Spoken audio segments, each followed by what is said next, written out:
Institute of chartered accountants association చాలా సీరియస్గా సిన్సియర్గా పనిచేస్తుంది విజయసాయి డివిజన్.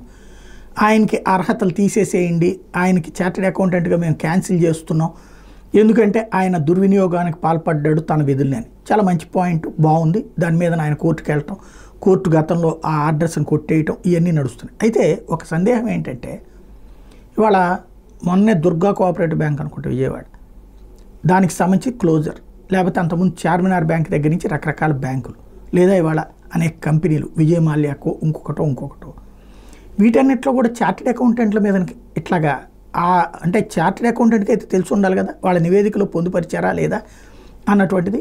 అవి మూతబడ్డాయి అంటే ఆ చార్టెడ్ అకౌంటెంట్లకు సంబంధించిన లైసెన్సులు అందరికీ రద్దు చేశారా? ఓన్లీ విజయసాయి రెడ్డి విషయంలోనే వెంటపడుతున్నారా? ఓన్లీ విజయసాయి రెడ్డి విషయంలో అయితే అది రాజకీయం అవుతుంది.